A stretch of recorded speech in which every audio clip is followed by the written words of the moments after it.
How you doing, folks? You're watching Onward with Onrie Live, and I'm your host, Onrie Compen. Today is my birthday. That's right, I am 38 years old. And as I grow, the one thing I love to do is learn more and more. And today, I got a very special guest with me. Now, if we weren't going through this pandemic right now, I would be at AwesomeCon in Washington, D.C., working my butt off to get as many copies of YI out there as I possibly can. But instead, I get to spend today with a very special and very achieved person in the comic book industry. I'd like to welcome you, Jen King, to our show. Jen, welcome. Thank you for joining us today. Hey, how are you doing today? I'm doing fantastic. How are you? It's interesting. This is our second day open as a storefront since the closure. Yesterday worked out fairly well. I think people are just trying to figure out how it looks. They definitely want to come and dig through comic books. It's the procedures entering the door that are different than usual. The one thing I didn't do is I didn't tell everybody exactly who you are and what you do. So do you want to take it from here and tell us all who you are and what you do? Sure. Excellent. I own Space Cadets Collection near Houston, Texas. We're actually above Houston, but only people in Texas know how far away things are from each other. I like to kid around that we're like a quarter of the way to Dallas. Excellent. So you've been running your shop now for how long? This one's been open since 2010, but I've been in the industry since 1992. Okay, cool. And how did you get into the industry? Interestingly enough, I've always been in retail. I've always loved retail. I love the interaction with people. It's perfect for my my extrovert personality. Right on. So you like interacting with like customers and having conversations with them and engaging them. Sure, and definitely. But after college, I went back and did some graduate work, and there just happened to be a little shop that was mostly a sports cards place, but they also had some comics. And I used to go in between my morning and afternoon classes and just kind of like hang out. And then he ended up having me sort ball cards for him into sets because in the 90s, that was actual money that you could make. Yeah, for sure. And then I started organizing his comic book section. And I kind of was like, what are these? And these look cool. So I really started maybe in 91, 92, being exposed to the bigger world of comicdom. And I said, you know what? I would love to do this, I think, is retail. This is my kind of jam. So what was the comic that made you kind of like say like, cool, what is this stuff, and got you to like open it up? The first thing I actually bought was at the little shop that was actually next door to the ball card shop. They had a little like used bookstore.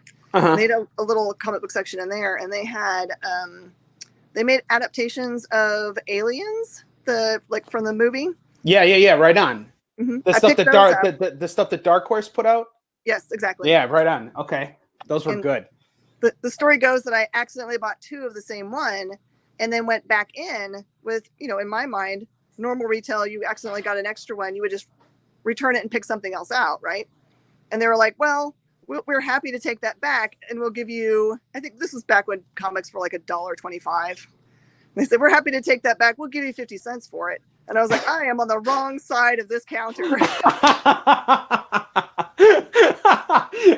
I learned that lesson too when I was younger. Okay, so one of the many reasons why I asked you to come on the show, and one of the reasons why I think it is such a great honor, is because you are one of very few retailers who not only has found a very creative way to stay in business during this pandemic, but has really put a key focus on independent comics. And one thing that you do every week is you read new comics that are out from independent creators, because right now Diamond has stopped with their distribution, and you find the time to actually read all these comics, and then you review them all on your show, Minute to Skim It, and then you actually sell on the Comic Book Shopping Network. During this time, everybody's got to be filled with like thoughts of, what am I going to do to survive? Yet you took the bull by the horns and just went right for it. What gave you that inclination? How did you come up with this, and how do you keep your positive frame of mind? Well, I'm always reaching out to try to find new independent works, but to be honest, oftentimes there's not enough time really to try to go hunt them down. Because not everybody has, there's like not like a central clearinghouse for like, these are awesome independent books, except for the ones that actually make it on the Diamond site. So I do focus on them there. I do carry a whole bunch of independents that actually make it to Diamond. But when Diamond wasn't an option anymore, I don't have it in my DNA to not have a new comic book day. And I said, there are new books out there. I just have to find out where they are. That's right. I started a group called Plan C, which was short for Plan Comics. If anyone ever wants to know why Plan C. I thought it was Plan C because Plans A and B failed. So I thought we just went to Plan C. Now I get it, Plan Comics. Plan Comics.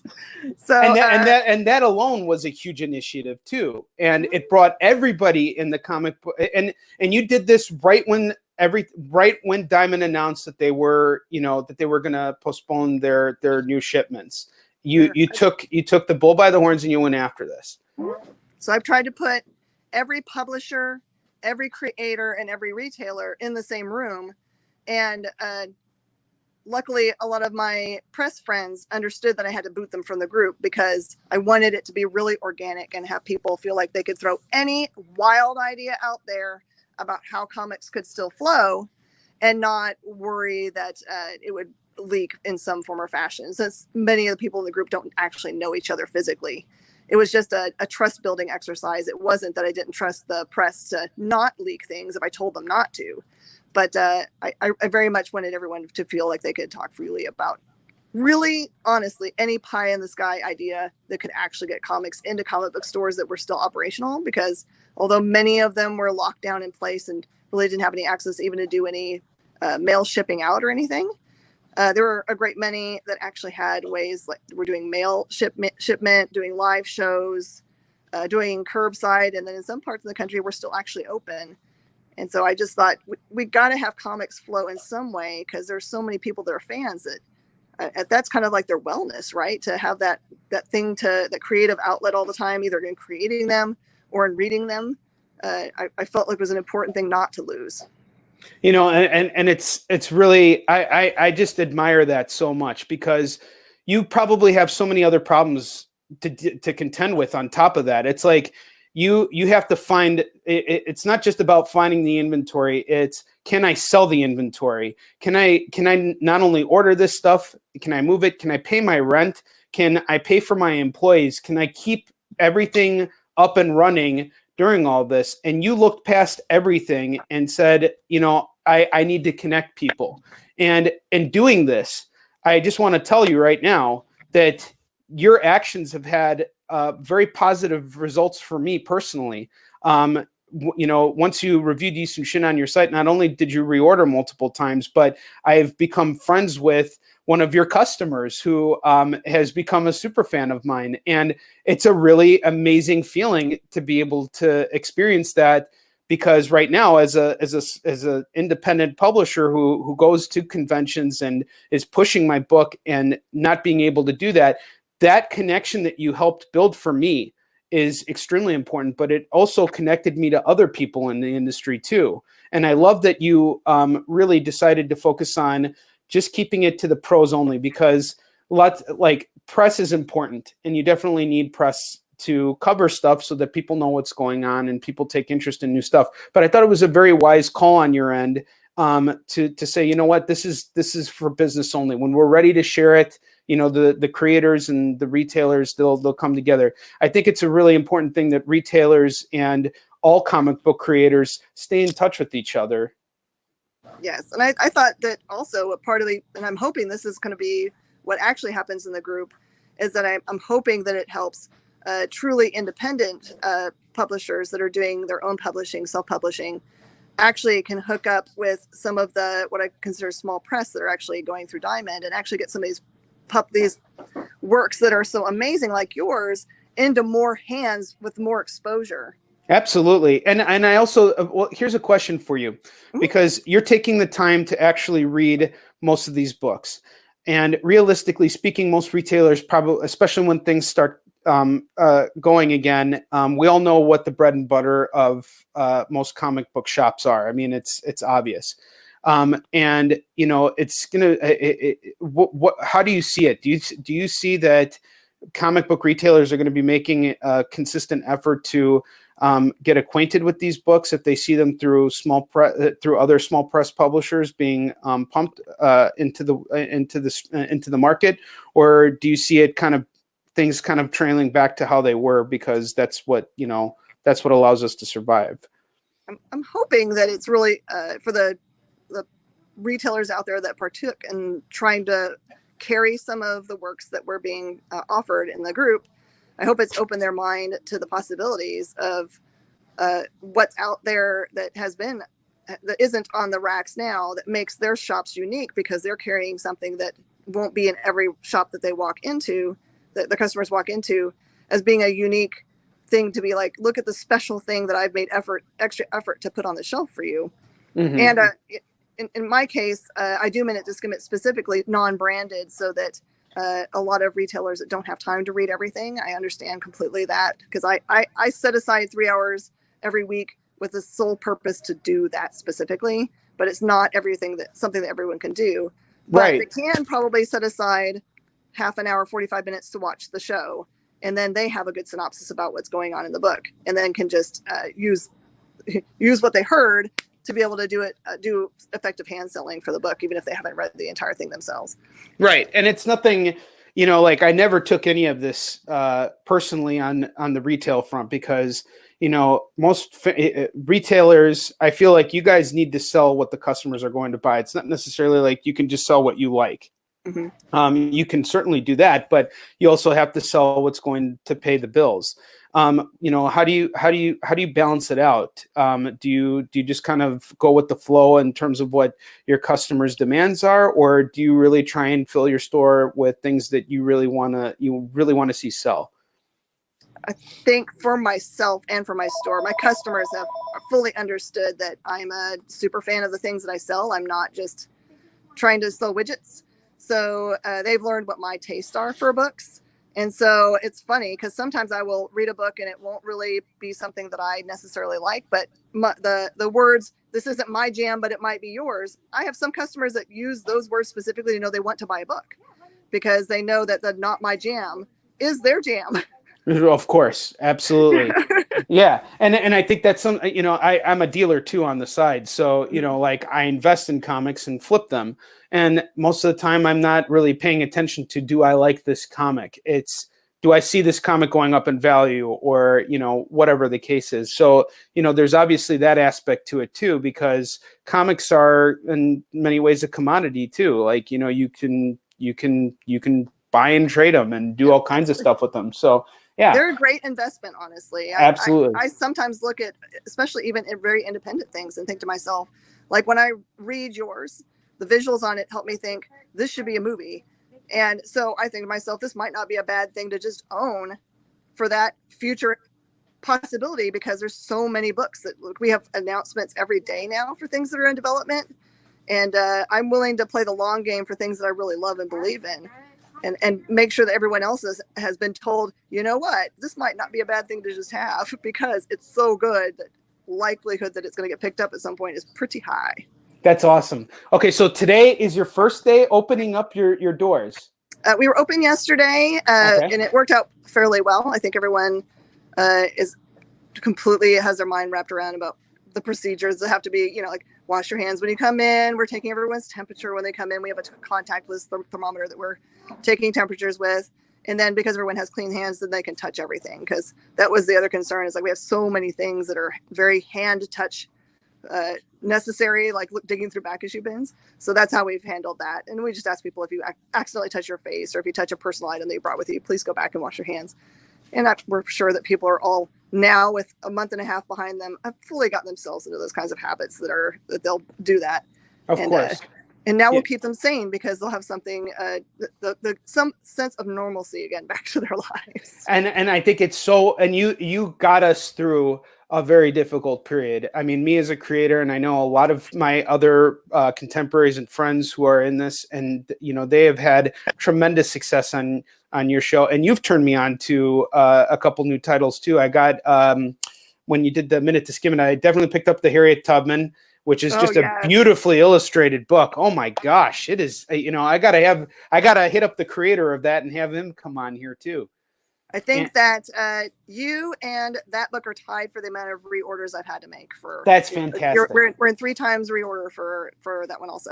That's awesome. Well, it seems like you seem to have an interested market for, or, you know, a marketplace for what we're doing. So that's fantastic. So now I wanted to ask you about, you know, what you're doing with the Comic Book Legal Defense Fund, and I have to confess that I totally got Hero Initiative and Comic Book Legal Defense Fund messed up because I've just been running around like crazy. But luckily, you put it all into perspective for me, and if you could do it for all of us now, that would be great. You joined the board of directors, which I think is amazing and is a huge step because this is an organization that stands up for the rights of both retailers and creators. And, you know, tell us all about that. Yeah, they contacted me a couple weeks ago and said that they realized that they definitely needed a strong retailer voice in their board. And I actually have an early connection to their organization. My first business in Midland, Texas was a loose partnership with a store in Oklahoma City named Planet Comics. They provided my first couple months of new books and my fixtures to start. And that business, I think in the first month that we were open, was under fire locally. They were trying to say that they were that they had gone against some pornography statute because they had some fairly lewd comic books in their pull boxes, which back in the 90s, almost every comic was fairly lewd. So if you look at the list for what they picked out, you're like, oh, really? then we were all doing that, I guess, in the 90s. And so the Comic Book Legal Defense Fund actually has at its disposal some very top First Amendment lawyers to defend comic book stores' rights to their First Amendment's rights to carry product that is from all walks of life and content.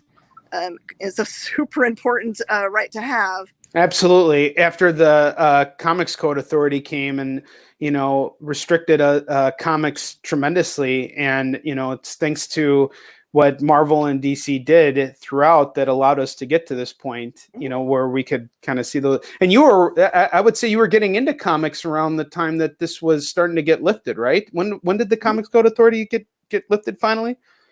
I don't actually know the year that happened. That's a really good question. I should find out that. Yeah, I think it was. I remember it was like sometime in 2000. It was like 2000 or 2001, like right around the time the movie started kind of coming out, and they realized like, you know, people can kind of handle this. If they could go see Blade in the theater, they can handle the rated R comics.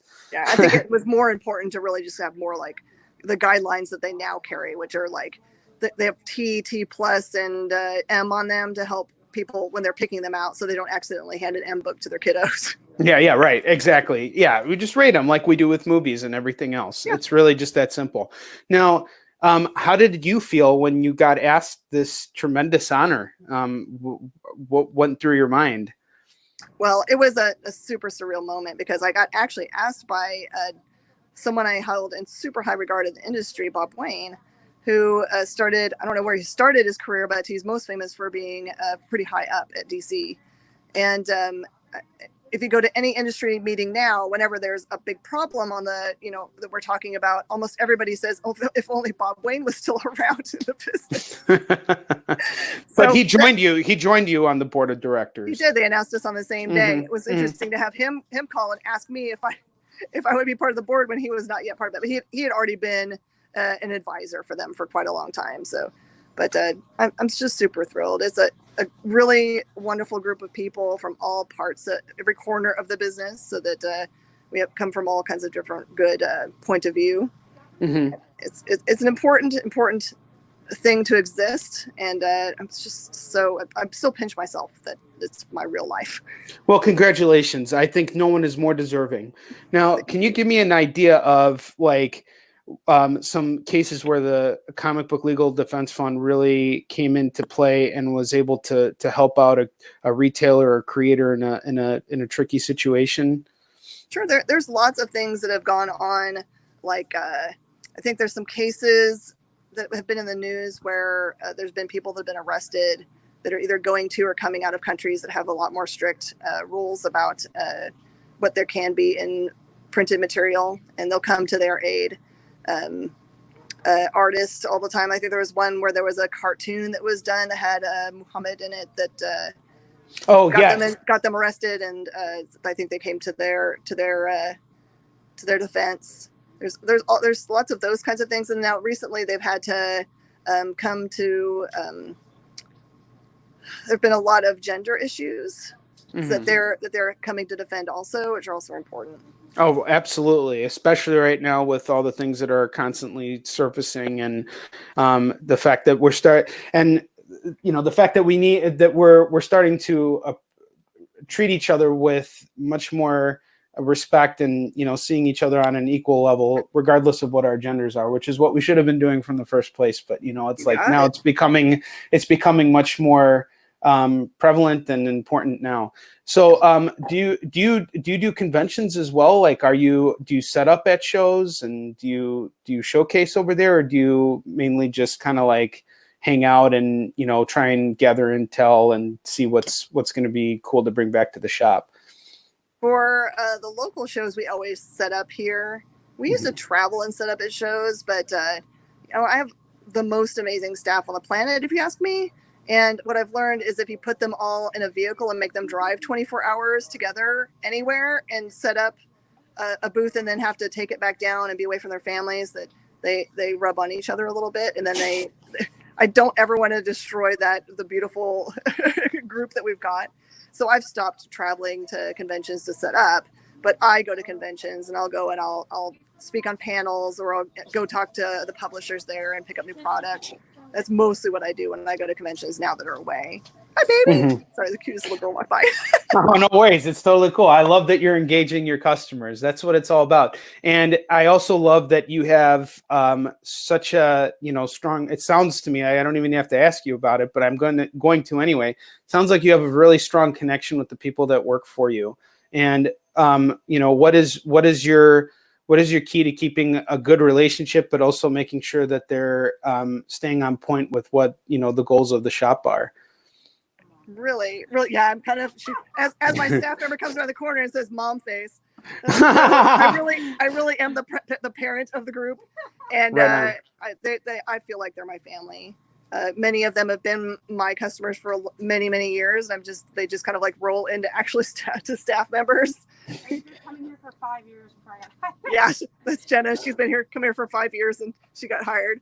They come with just deep amounts of knowledge about what they're going to be selling, and they have passion about specific sections in the store, and so they're very strong about if you were talking about me being a super fan and it making it easy for me to hand things off with real truth and say this is an amazing thing, you need to have it. Now we've got that for just about every section of the store, and they're all just amazing people. Any weakness that there is in the store is honestly with me. I'm not the best communicator. I always think people can read my mind. Well, I think you and my wife have that in common, because sometimes she'll be like, "Did you do that thing I asked you to do?" I'm like, "You didn't ask me to do anything." Yes, I did. I just didn't say anything, but I asked you to do it. It was implied, right? Yeah, it was implied very heavily by the look that she gave me. I thought she was looking at me like, wow, I did such a good job. I married such a handsome man. But no, she wanted me to take out the garbage. She just didn't want to say it. She was shy. To give you an example about how amazing my staff is, Eddie, who does all my shipping in the back today, we were looking for a book up in the front, and we have this drawer mechanism that has a bunch of comics in it. It's a pretty heavy drawer. And we accidentally smashed his finger in the drawer today. And he went around the corner and fussed for a minute. And he was like, "All right, give me 2 Band-Aids." Went right back to work. Right on. That's what's up.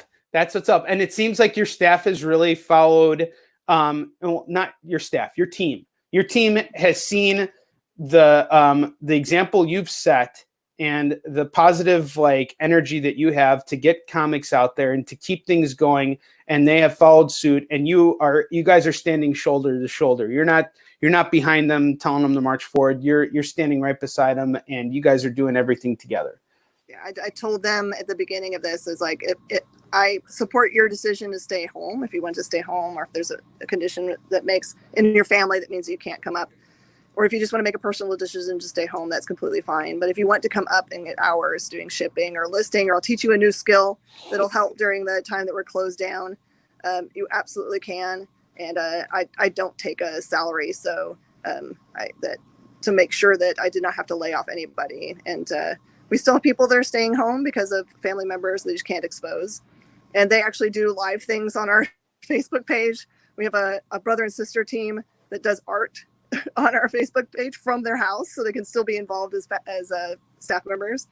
And then we have some people that do trivia, and like Jenna that just poked her head around the corner. She's our Instagram expert, so she's been hashtagging everything, which I don't know. Every day. That's awesome. That's awesome. I'm a horrible hashtagger too. I suck at it. Every time I post something, I get like one like. I think she does hashtag every word, and I'm like, oh, I hashtag a word. Yeah, I think she's good. I gotta hit her up for some advice at some point. I gotta start doing that hashtag thing more. You just gotta think every word that would catch somebody's attention. Yep. Put that in. Yeah, she says every word. How's the word "the"? Yeah, the might not work. I actually have over 17 million posts. Oh my gosh, you hear that? She says 17 million people follow the hashtag "the." The? Are you serious? Wow. Well, there you go. Your English teachers is a joke. It's great. Well, then I absolutely have to start doing that. Every time from now on, I'm making the solemn oath. Anytime I make a post, I'm gonna start off with "the" and I'm gonna put a hashtag. Hashtag "the." Hashtag "the" right there. You'll have a lot of English teachers following you. Yes, exactly. All right, so now I want to take this to I want to focus more on the independent aspect, because I know a lot of people are going to watch this episode. A lot of people I'm going to tell to watch this episode are creators that I think whose work belongs in your store. And if that's the case, what is the best way for them to reach out to you? What is the best way for them to, get your attention? Because you're a busy person. You got a lot going on. Yeah, the best thing to know about me specifically is that since I have so many things that pile on top of each other, that I am never, ever a mad person about someone every day hitting me up just so that it's on the top of some pile as I get to it. So DMing me on Facebook is really good because I'm on there a lot, or sending me an email at ming4king@yahoo.com. The 4 is a number. So Ming, the number 4, and king@yahoo.com.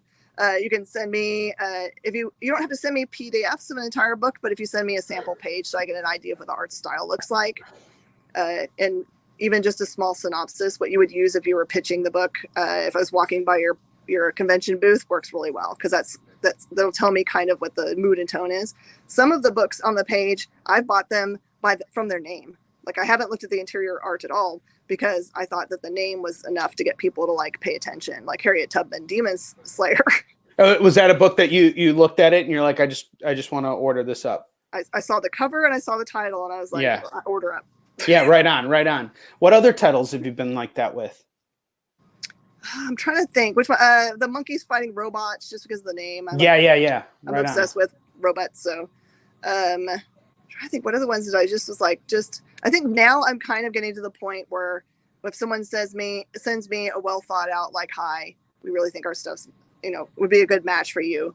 Then I will at least make a small order to try it out. I've been surprised. There's some stuff that's come in that I look at it and I'm like, oh, I so under ordered on this book, because the network that I'm part of, Comic Book Shopping Network, the group that has been coming onto my page, they're now 3 or 4 weeks into receiving books that are from the Plan C group, and now totally understand that the stuff they're going to get is quality stuff, and that they're all in. So you'll see a lot of them just buy whatever you put up, Jen. I want one of those and one of those, because they realize, like, I want to be one of the cool kids on the block that got this first. Mm-hmm, absolutely. And and this makes for a great segue. The Comic Book Shopping Network. I think that this has been a huge step in the right direction for connecting retailers with customers from all over the world, because my super fan is Richard Ship. You know who he is. Yeah, that's right. My man Ship. Okay. He's in Boston. You're in Texas. You connected us from your store in Texas. And I think that this whole experience not only gives you a chance to reach customers who are out of state, but also allows you to move anything you essentially want, because people come to the comic book shopping network to shop for comics. And did you help start this group, or did you just see that it was out there and say, okay, I'm going to utilize this? Like, what was your tactical thinking on this front? It was actually born out of a meeting that I had at the Diamond Summit that was in Baltimore. I think now we're talking like 5 years ago. I was on a panel with a gentleman named Jesse James Cristione, who owns Jesse James Comics in Glendale, Arizona. And we just ended up in the hallway after that panel and didn't go into the next panel. We were just talking about, what's the next thing in comics? Where are customers shopping in the next generation of this? And that was when the idea of shopping live on Facebook was born with us as a concept. And then a year and a half ago, we're going to be at 2 years for an anniversary on July 15th. We started the network together and started slowly adding people. We didn't want to have just willy-nilly people be selling on the network. We wanted them to be able to be trusted. And so customers came on and knew that they were going to get their books, and that they were a fair deal, and that they had knowledgeable people selling them to them. And so we added people slowly and added customers slowly as those people came on. And we were pretty full as a network ahead of the shutdown. But since that happened, all the retailers that we had been reaching out to see if they thought it might be a fit for them, we had a lot of them say, you know what, now's the perfect time to try it out. So we have time to actually focus and try to see what it looks like for our store. And so now we've got a lot of amazing shows. I think we're close. We're probably within 11 hours of filling an entire, having shows going on from 9 a.m. Eastern to 2 a.m. Pacific, just back-to-back solid shows. And you guys all schedule each other so that you aren't stepping on each other's feet. So that's excellent. And one thing I want to kind of take a step back from for a moment is just to remind everybody what you dropped. The fact that you're taking a pay cut right now so that you can keep your shop afloat, that you can keep your staff paid. And that is a huge sacrifice that you are taking. And if you weren't passionate about comics, you wouldn't be doing this. So the fact that you're going on this network is you're not doing it for you. You're doing it for the industry. You're doing it so that people can get comics, and that we can all get through this together and see it through. And I have to think that if you're doing that, you are doubling down right now, because you know that we're all going to come out of this, and you know that things are going to get better in the end, and you know that you're going to make your money on the back end. Am I right with that assumption? It's not so much about the money, really. It's about making sure my industry still exists on the other end.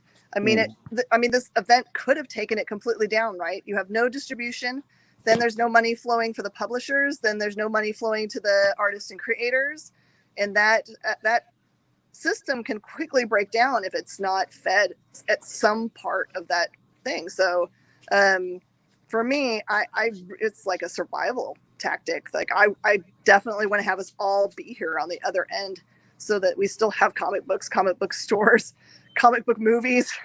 Yeah, absolutely. And I think I think we will see it because of the efforts that you're putting in. And it's really inspiring so many people across the board to kind of, just keep trudging along. And I do see the light at the end of the tunnel, especially now that you got people in your store and you're being so careful about letting them in and everything like that. And, not filling up the store to the point where it's like Costco and you're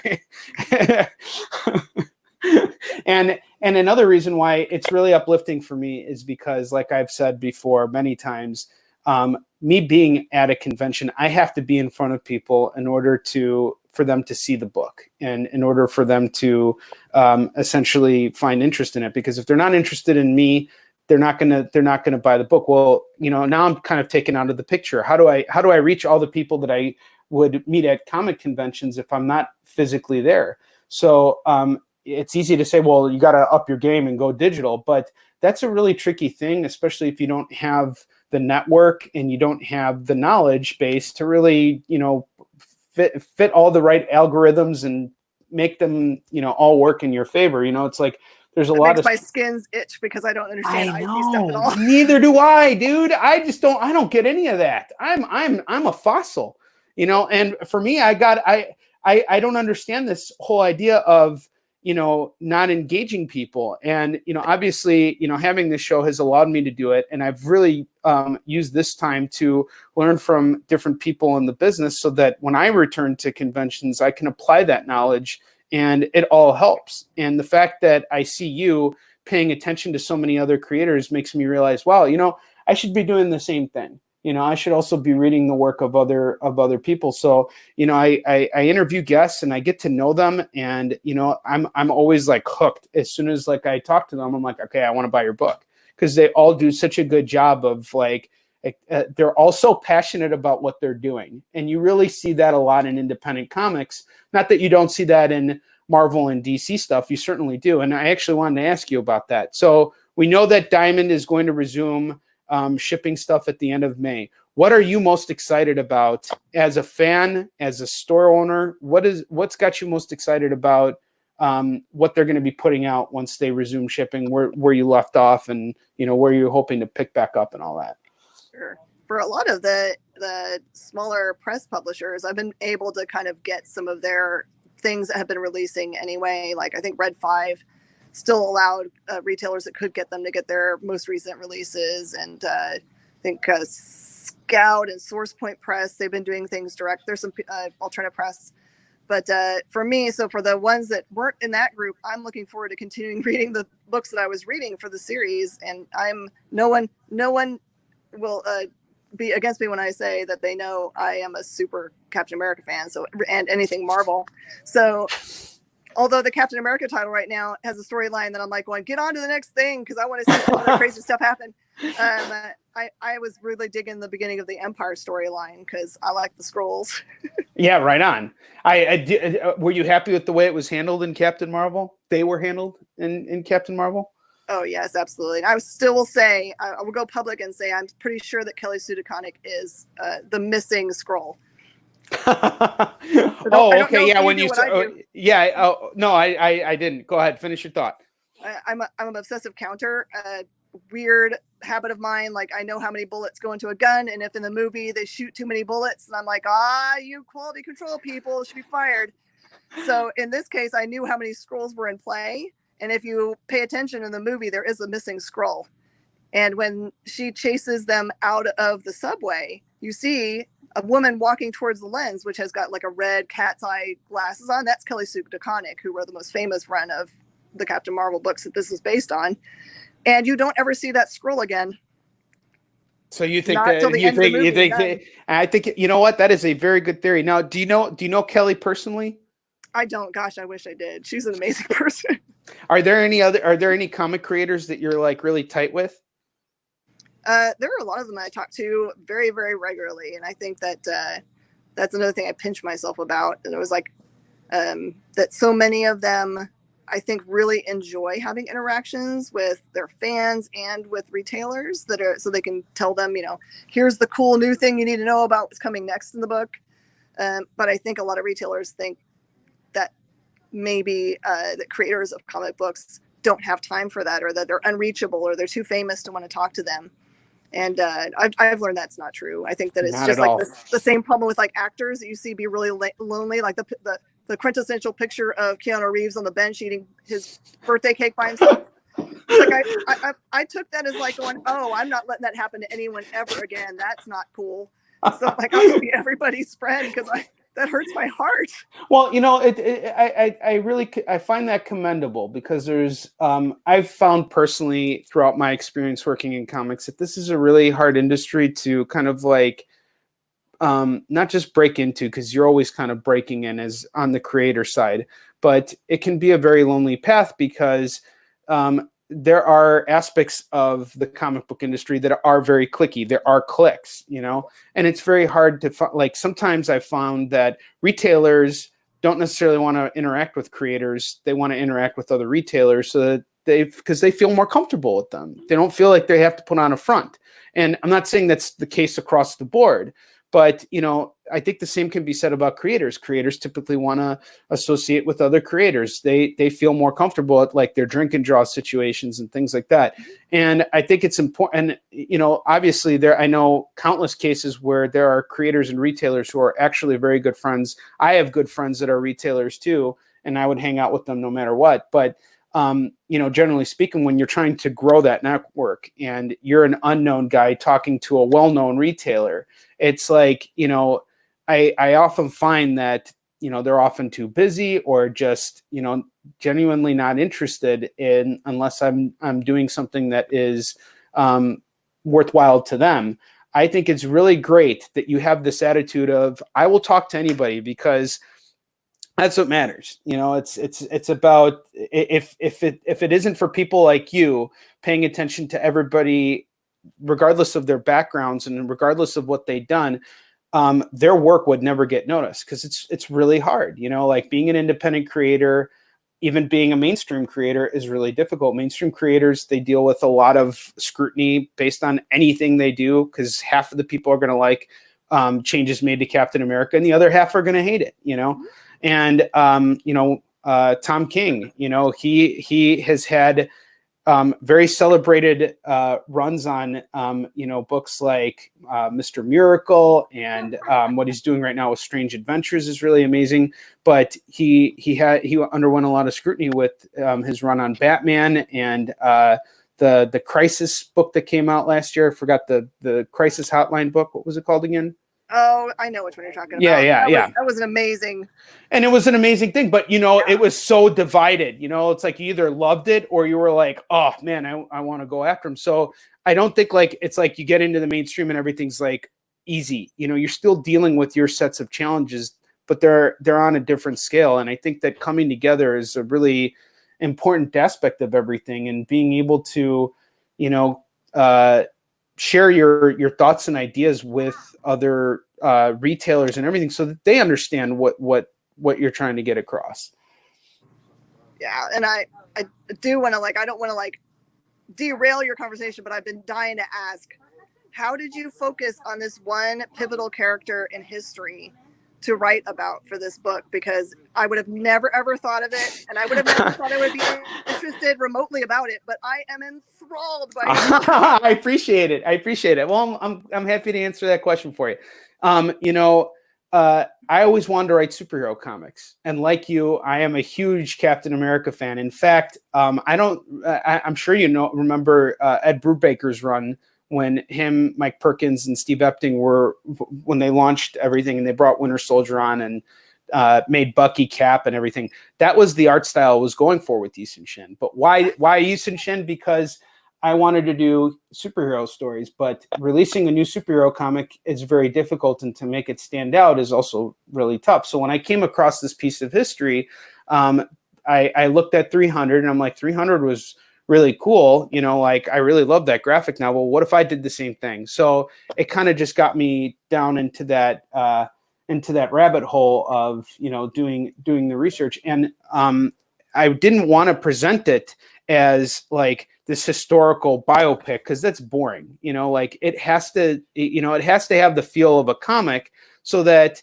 people who read Spider-Man or Batman or Superman can pick it up and identify it. We use color coding a lot in order to help identify who the characters are, based on the color of their uniforms, because back then everybody dressed the same. Everybody had facial hair. Everybody even had the same names. There were actually 2 YI SOON SHINs in the same era. It was no way. Oh yeah, because there was 3 families in Korea.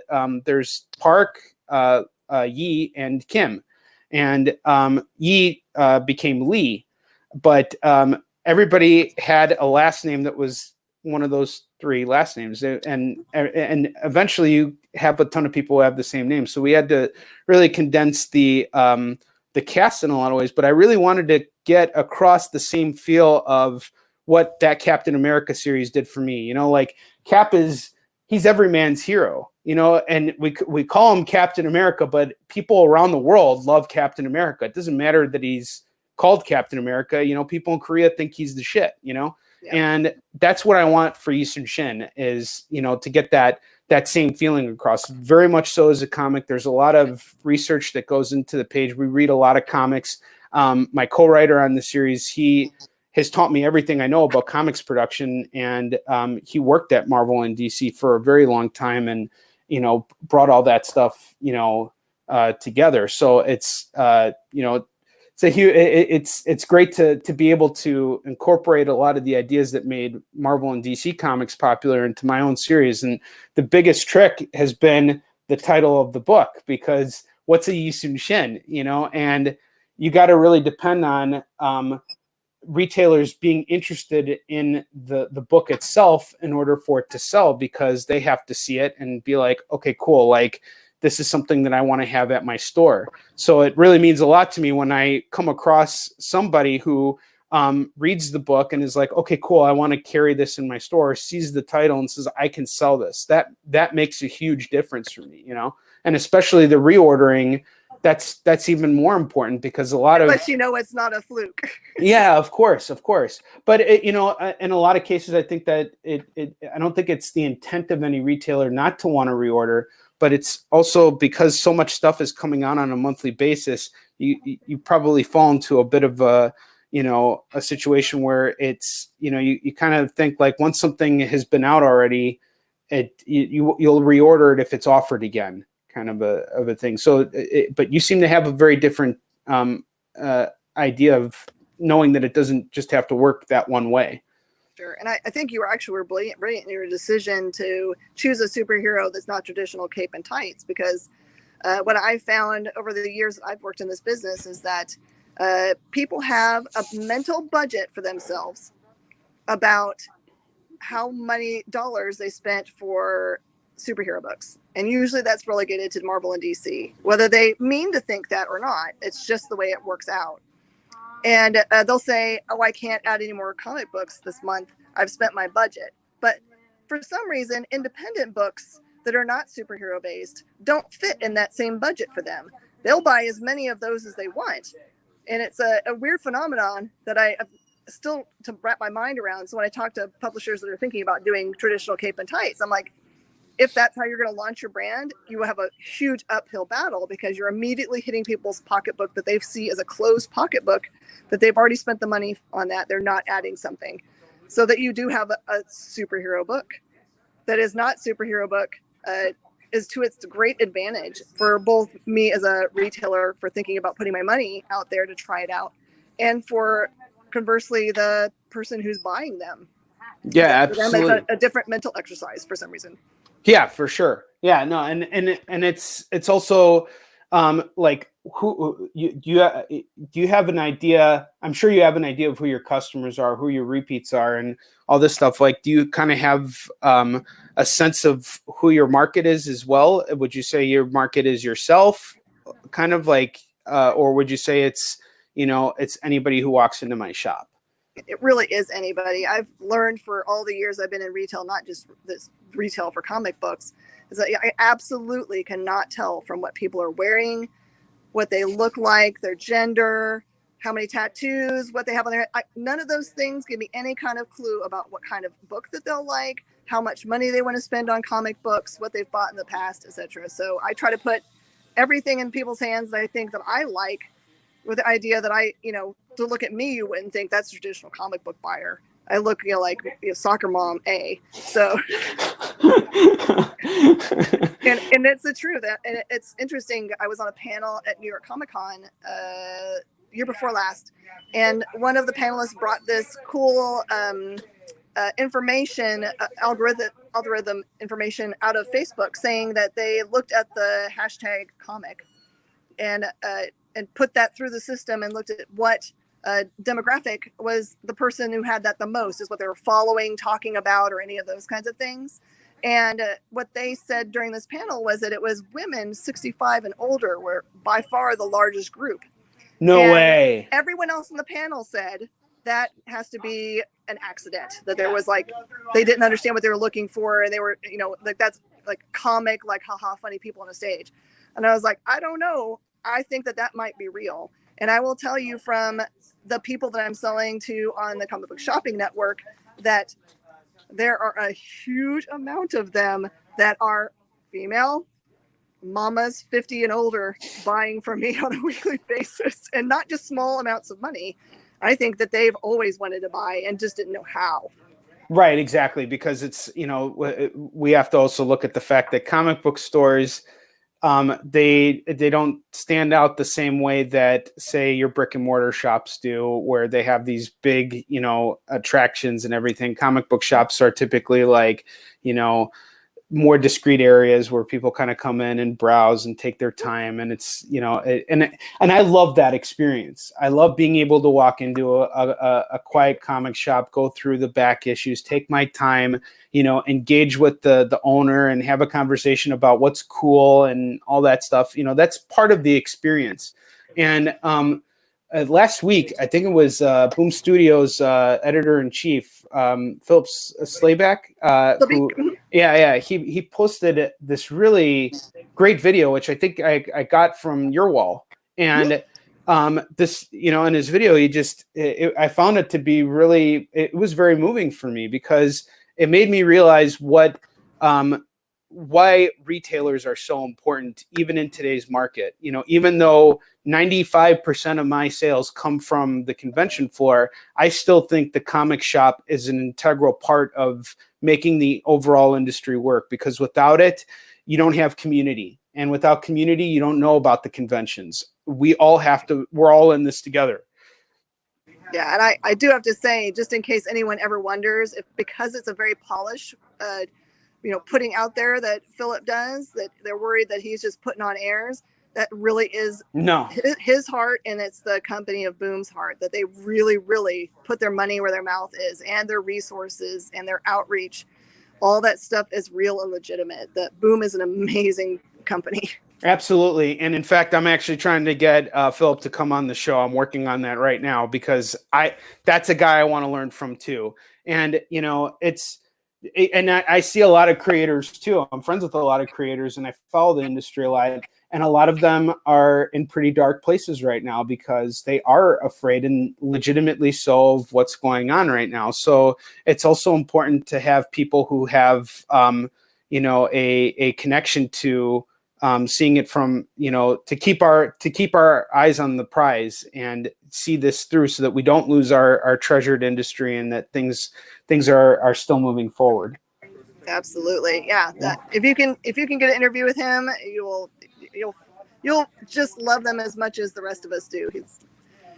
He's such good people. Yeah. Well, he's got really cute kids too. Well, that's good. And when you see a family person, that's always that means that they have loyalty for the most part. Yeah, as you get to know. Facebook, he calls them Adora Bomb and what does he call the other one? He doesn't ever use their names, but one of them's Adora Bomb, and there's another one that he calls them. It's just so cute. Well, you mentioned Source Point before, and on Monday I am going to meet for the first time their publisher, and I have him coming on the show, and I'm so excited to interview him, because I don't know, and I know a lot of creators from Source Point. I've read Source Point books, but I've never actually got a chance to talk to the publisher. And I've seen him before. I know who he is by reputation, but I've never actually had a chance to talk to him. So it's a great. As I'm doing these interviews, I kind of learn a little bit about what to expect from these people. So it always helps when I hear you kind of praising them, because then that makes me want to talk to them even more. Yeah. Is it Josh or Travis you get to talk to? Travis. Okay. Yeah. Hold on to your butts. He's awesome. I can't wait. I am so excited about it. Well, Jen, we're coming to the end of the show, and it sounds like you need to get back to everything that you're doing at your shop, because I want you to have a productive, busy day, so that you can help us get to the other end of this tunnel here. Do you mind telling us where we can find you, and give us any parting words? That would be fantastic. You can find me, probably the easiest, just go to spacecadetscollection.com if you want to see everything that we offer. Or I really am just a real person. I'm not anyone special. You can reach out to me, Jen King, on Facebook. I have a really dorky picture up there in me in post-apocalyptic garb. I'm open for any questions. If you're a creator if you're a publisher, if you're just a normal person and want to know what a cool book is to read and you want a recommendation for a new title, I'm totally here for you. We can all get through this together. Just know that retailers, publishers, and creators are all counting on us to keep the industry going. And even if all you have is $5 to throw at it or 99 cents to throw at a digital copy, every little penny helps them and actually encourages them to see that people still care and want the industry around. Jen, thank you so much. I can't tell you how much this means to me that you set aside time to chat with me today. And this has been the best birthday gift I could ask for. And I really hope that once all this clears up, I was planning on coming out to Houston for Comic Palooza. I don't know if you ever do that show, but we have a huge booth there. I love that. Okay, show. great. So next year I will be back because I have a score to settle out in Houston for Comic Palooza. Because here's what happened: I was supposed to be there last year, and what I didn't realize was I never booked my table, but I had shipped out books, bought a plane ticket, and did everything else but book the table. And my books got stuck in Houston for like 2 weeks at a hotel, at a seedy hotel.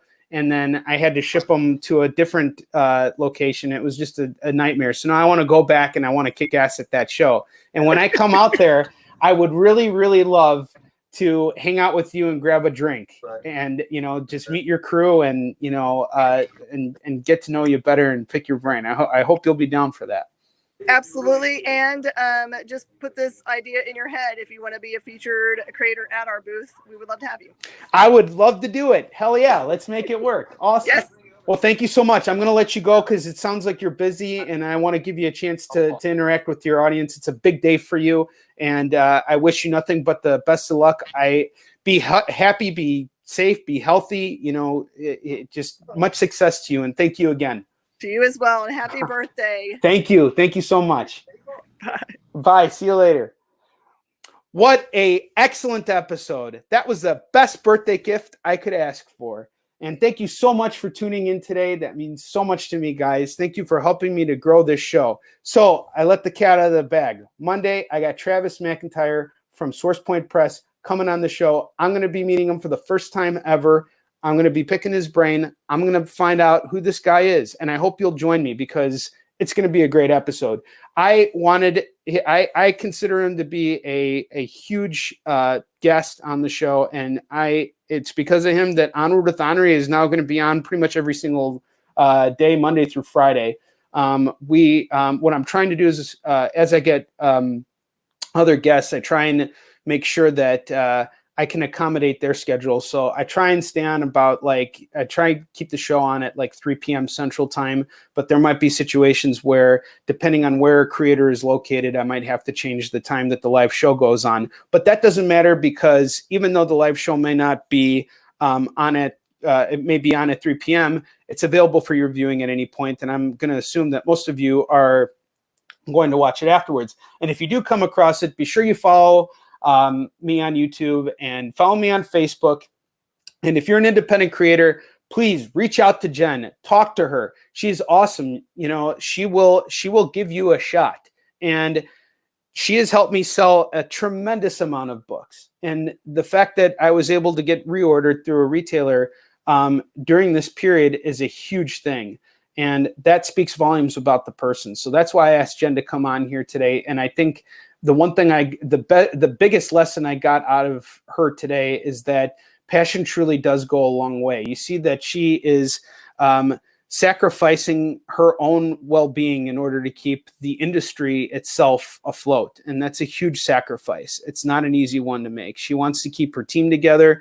She wants to keep her storefront together. And it's not just because she has everything to gain by having the storefront, obviously, but it's not just about that. Comic book stores are a community. And when you take that community away, you lose something even greater. And Jen has managed to bring YI SOON SHIN into her community, as well as many other independent titles that are worthy of people's hard-earned money. So we're going to learn all about those creators. That's what the whole point of this show is. And I hope you'll tune in next week, Monday, 3 p.m. Central Time. Travis McIntyre, the head honcho of Source Point Press. I can't wait. And I'll see you guys then. And until that time comes, be safe, be healthy, and as always, onward to victory.